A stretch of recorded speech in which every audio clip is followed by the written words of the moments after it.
Women of Aviation Week celebrates an anniversary, the anniversary of the first pilot license that was ever issued to a female. And today we're going to talk with the Canadian pilot Deborah Edward, who was inspired to fly, but a whole lot more than that, she was inspired to serve. And Deborah, I wonder, do I call you just that, Deborah, or do I call you Captain Edward? Deborah will do just fine, thank you, though. But you are the captain of the ship. That is true.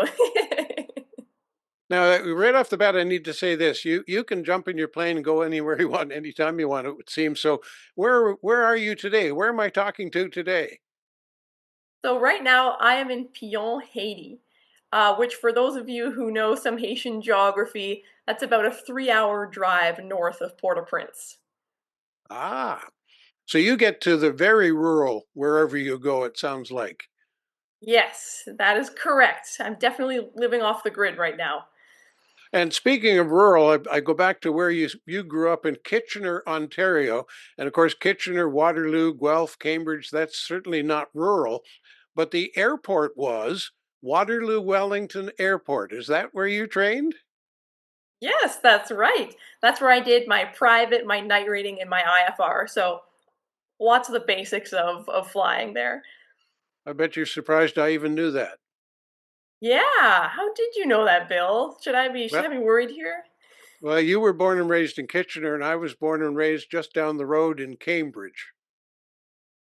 Very cool. I've definitely flown over Cambridge before and driven there a Yes. couple times. Yeah, I've flown over it too, as a matter of fact. Anyway, enough of that stuff. More important than that, you're part of what's called Mission Aviation Fellowship, something, frankly, I've never heard of before. So, what is MAF? Yeah, so we are a global missionary and humanitarian airline. We work in 23 countries around the world, Hmm. and our vision is to see isolated people changed by the love of Christ. And our mission is to bring help, hope, and healing through aviation.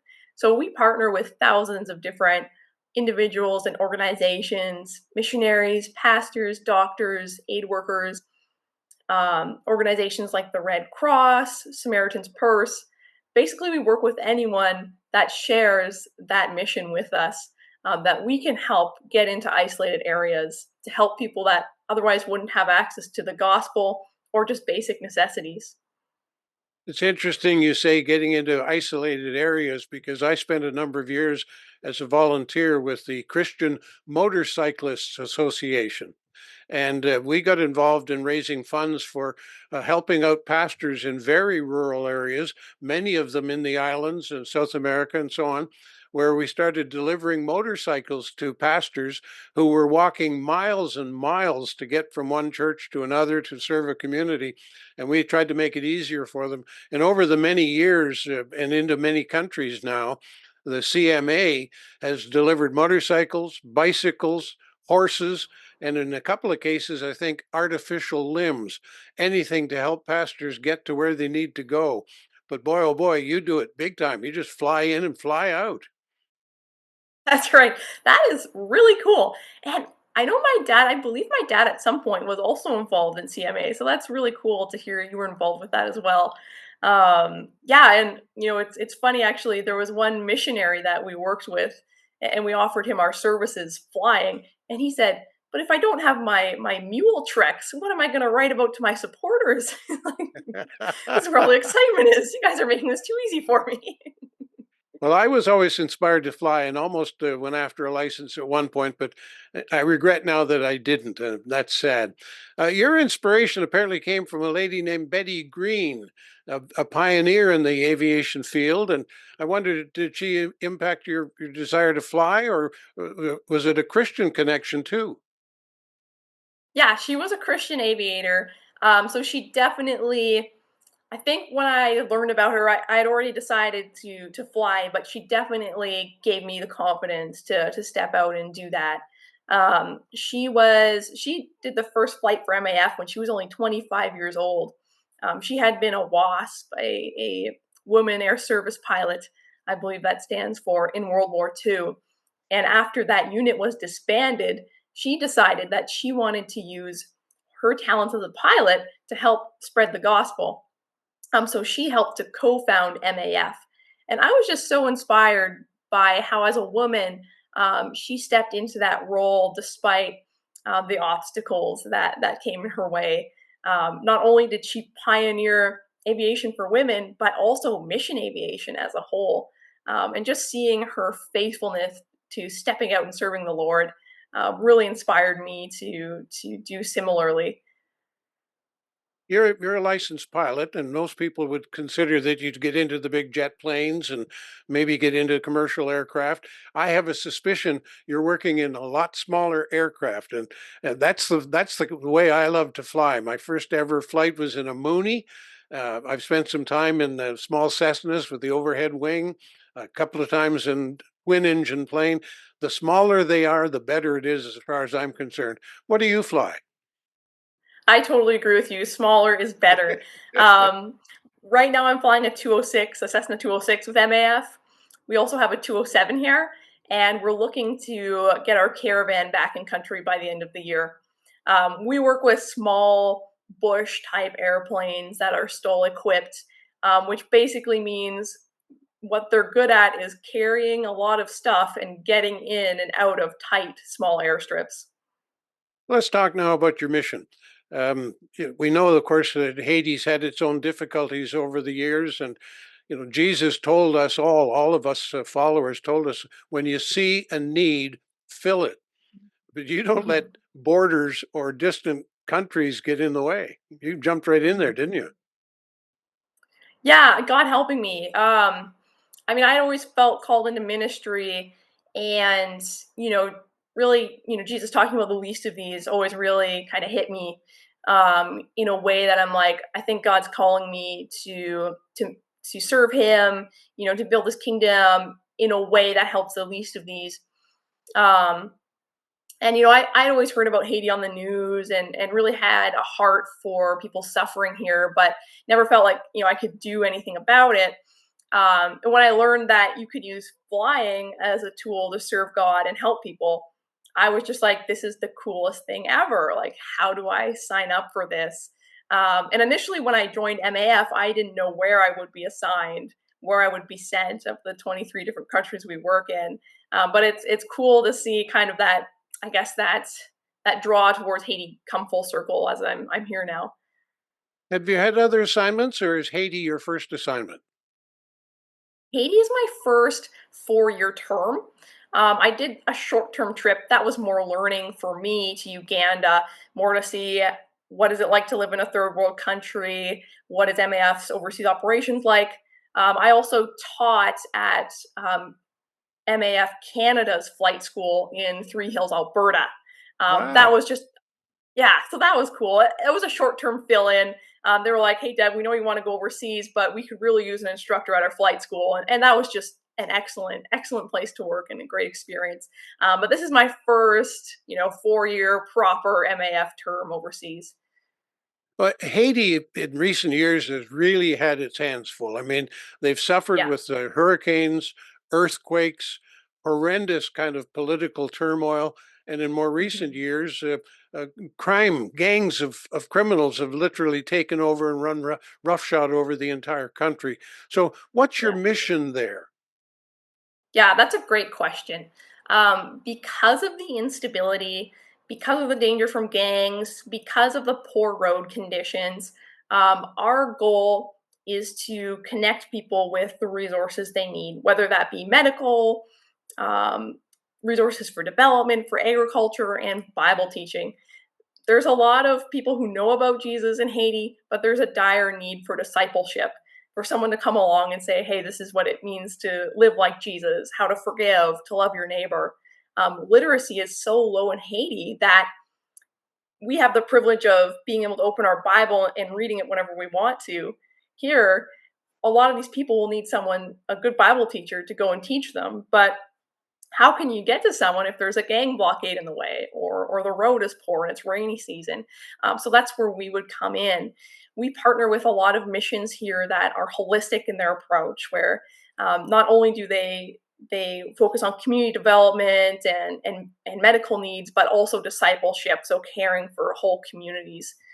in that way. I know hospitals that the only way they can get medicine is an MAF flight. You know, it's interesting you say about the roads being poor. And I know a number of people who have been there on missions, and even some who go to the Dominican, for example, for vacations, but they have to go look at Haiti. They don't want to stay there, Mhm. but they want to go look at it. And the roads are bad, Yeah, the infrastructure is terrible. What's it yeah. like to find landing strips? That's a great question, and that is something we are working on right now. To give you a little bit of backstory, in 2023, we actually had to evacuate from the country due to, well, the team did, I wasn't here yet, had to evacuate due to the unrest. And that's why we're in Pion now because it's a more secure location. So we're actually in the process of reevaluating all of our airstrips, getting all our airplanes back up to spec, and building here in Pion. There are 14 different airstrips that we use in country. And yeah, like you said, infrastructure here isn't great. But thankfully for MAF, that's kind of our thing is getting in and out of airstrips that could be better. So yeah, a lot of them are short, they're dirt, they're thin. Interestingly enough, though, Haiti is considered an easier flying program at any MAF compared to somewhere like Indonesia or Papua New Guinea, just because there's less mountain strips here. But yeah, it's definitely not like flying into Waterloo Regional Airport. I can well imagine, yeah. And I'm thinking too, isn't it ironic that we're talking about Betty Green and female aviators and the ones who kind of broke through the mold and so on. And here you are flying the smallest planes and flying in a country where airstrips are not necessarily in great shape. So you're kind of breaking that new ground over again, or reliving, if you will, the early days of flying. You know, it kind of does feel like that, especially with us revamping the program. Like it feels really pioneering, which is super exciting. And it's super exciting to see the anticipation of people being like, "Hey, you guys are coming back! Like, we're gonna get your services again." And yeah, it's cool to be here. Even living off the grid is completely new to me. Where it's like, oh, now we have to think about setting up solar panels and conserving power and well water and all this kind of stuff. So yeah, it definitely has the pioneer vibes. But we think of airports, we think of all the lights and the pavement and the air traffic controllers. You don't have that. No, we don't. I mean, we have that in Cap Haitian, which is a city to the north. But for the most part, yeah, you're kind of on your own, making your own decisions. I've been told by other pilots here, they're like, yeah, every airstrip you have to do something a little bit differently. There's no rules written anywhere, but you just kind of have to figure out what everyone else is doing. It's like, oh, okay. Okay, that gives us the backdrop. We know your mission, we know what you have to put up with. Take us through a typical day. Yeah, that's a great question. So right now, my typical day equals language training. I arrived in country in January, so basically, I'm doing a 3 month period of learning Creole, so I can effectively evangelize to people I'm working with, work with our Haitian staff. So that's what my day looks like right now. In April, we're looking to do initial flight training for me here. So I've done my MAF flight training. I have over 1,200 hours of flight experience, but they want to check me out on each of those 14 strips. So, Lord willing, we'll be back up and operating full steam by then. I'll do my flight training and then be flying pretty much 5 days a week, weekends sometimes if there's a medevac. This is a very busy flying program typically, so I anticipate us to be doing a lot of flight hours. And how long is your commitment to stay there? My commitment to stay here is a 4 year term. I have a suspicion you might stay longer, or do you have that option? I do have that option, yes, and I would very much like to stay longer. I really have a heart for this country, and I would love to stay here and just serve. I would love to serve with MAF for as long as I can. I think the cutoff year is like 65 or something. So I want to. I'm 25 now, so that gives me some lead time. But yeah, the people here are wonderful.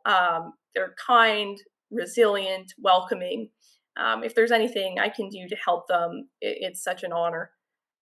You and I both know that being in a missionary situation is not a career, so to speak. It's not a money paying job in any way, shape, or form. And in most cases, the missionaries have to raise money in order to go and do the work in the first place. Is that any different for you? I did have to raise my own support, yes. So for the first 8 months of my time at MAF, I was support raising full time. Yeah, which was I think a very faith building experience for me. I'm a doer, so I'm usually like, okay, I'm gonna go out and do this and get it done.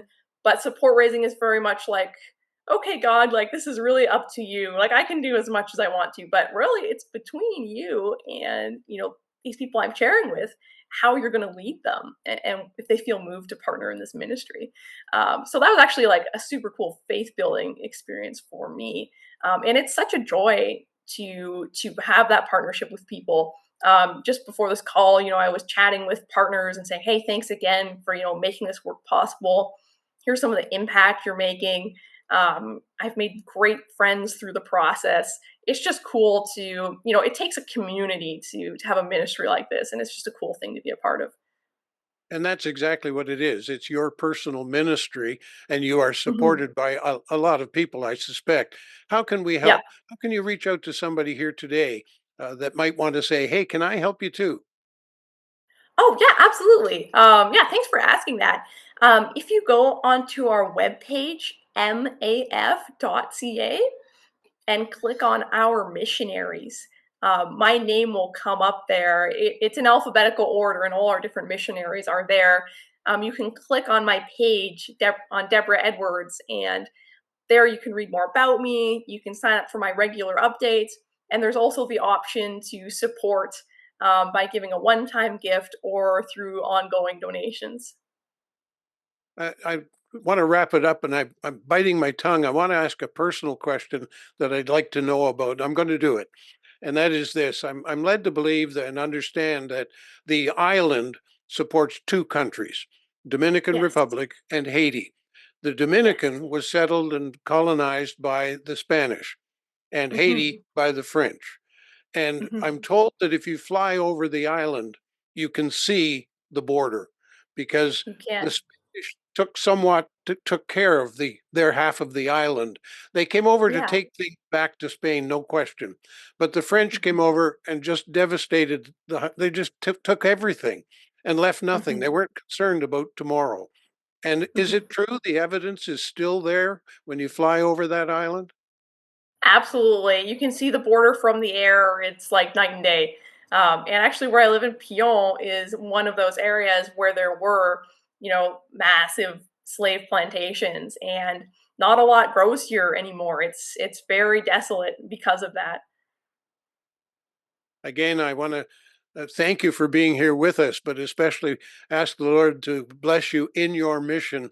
It's a unique mission. We know there are missionaries all around the world doing all kinds of wonderful things, but I never thought I'd be talking to one who would fly in and out and around the world to do what Jesus asked us to do. Thank you. Yeah, thank you so much for having me, Bill. It's been an absolute pleasure chatting with you today.